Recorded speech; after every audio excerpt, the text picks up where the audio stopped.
Jika kamu menganggap bahwa IPO itu selalu identik dengan valuasi yang mahal, maka hal tersebut tidak sepenuhnya benar, karena ada juga beberapa emiten yang valuasinya itu bisa dianggap cukup wajar. Sebelum membahas lebih lanjut, bagi kamu yang nggak mau ketinggalan mengenai info terkini mengenai saham dan juga pembahasan IPO menarik, silahkan subscribe YouTube Meja Saham.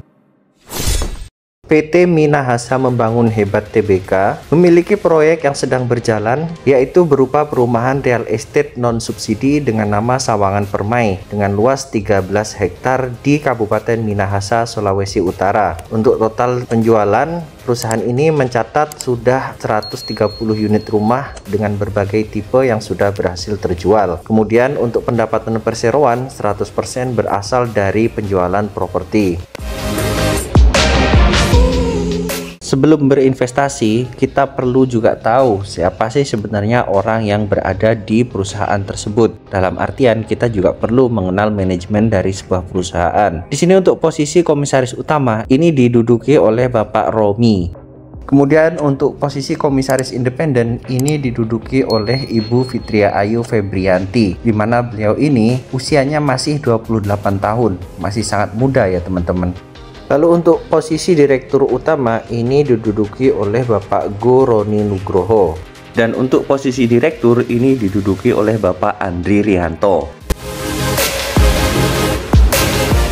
Untuk kinerja keuangan secara year on year, dari sisi pendapatan, ini dalam satuan miliar, dari tahun 2021 ke tahun 2022, itu naik 185,8%. Dengan angka di tahun 2021 itu 11,9 miliar, lalu di tahun 2022 itu naik menjadi 33,9 miliar. Lalu kalau untuk pendapatan, dari bulan 5 sampai dengan bulan 5 di tahun 2022 ke 2023, itu naik 68%, yaitu dari 7,1 miliar menjadi 12 miliar.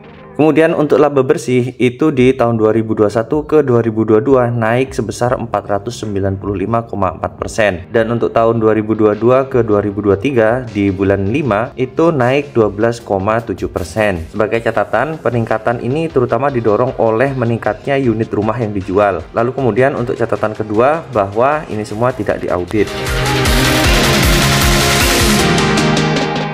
Untuk valuasi dari IPO HBAT ini berdasarkan laporan keuangan di bulan Mei 2023, potensi market cap-nya itu sebesar 104 sampai dengan 112 miliar. Ini market cap-nya kecil ya teman-teman. Lalu kemudian untuk PBV-nya itu 1,7 kali dan PE-nya 7,3 sampai dengan 7,9 kali. Bisa kita lihat di sini kalau dari sisi valuasi ini tidak terlalu mahal ya, bisa dibilang cukup wajar. Sebagai catatan, ini jika kita menggunakan pendekatan PBV dan juga PE ya teman-teman. Jika teman-teman punya pendekatan yang lain atau sudut pandang yang lain, silahkan boleh ditulis di kolom komentar.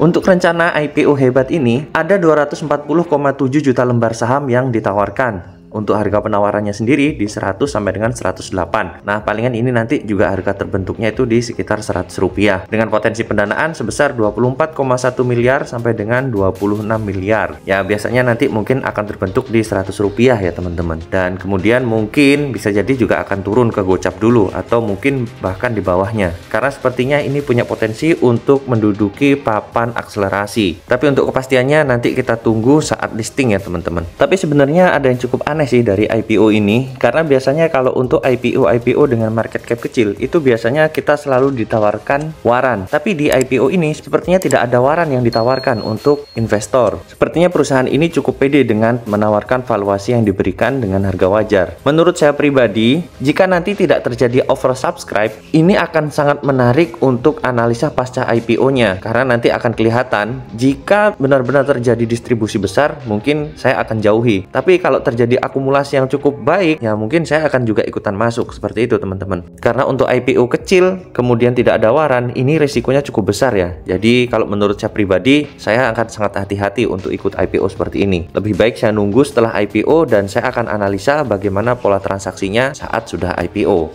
Bagi teman-teman yang mau ikutan, untuk jadwal sementara penawaran awal itu di 12 Juli sampai dengan 19 Juli 2023. Lalu kemudian untuk penawaran umum nanti ya masih di bulan Agustus, tepatnya di tanggal 1 sampai dengan 3 Agustus 2023. Lalu untuk tanggal pencatatannya masih lama juga, ini nanti di tanggal 7 Agustus 2023. Masih ada waktu cukup panjang bagi yang mau ikutan dengan menyiapkan RDN-nya ataupun mungkin juga untuk menyiapkan uang cash-nya.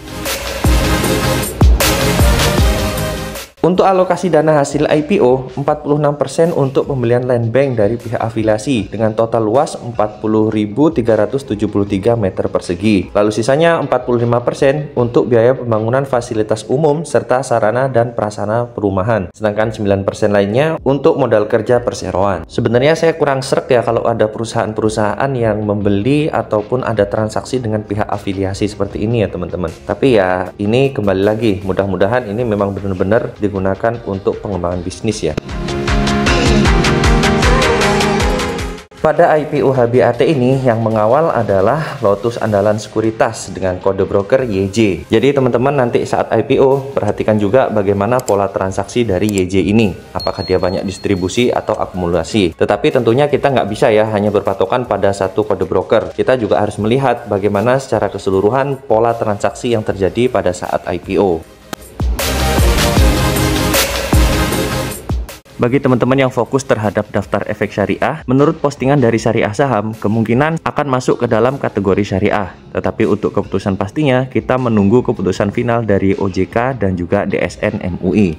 Sebagai kesimpulan, perusahaan ini merupakan perusahaan yang bergerak di bidang properti dan juga real estate, di mana produknya itu yang dijual tidak bersubsidi ya teman-teman. Lalu kemudian untuk kinerja keuangan ini cukup baik, karena dari laporan yang disampaikan ini masih mencatatkan keuntungan ya teman-teman. Dan untuk valuasinya ini bisa dibilang cukup wajar karena untuk PBV-nya itu tidak sampai 2 dan juga untuk PE-nya itu berada di angka 7 kali. Sayangnya pada IPO ini itu tidak disediakan waran ya teman-teman. Karena biasanya untuk IPO kecil seperti ini kita selalu disuguhkan bonus waran sebagai pemanis ya.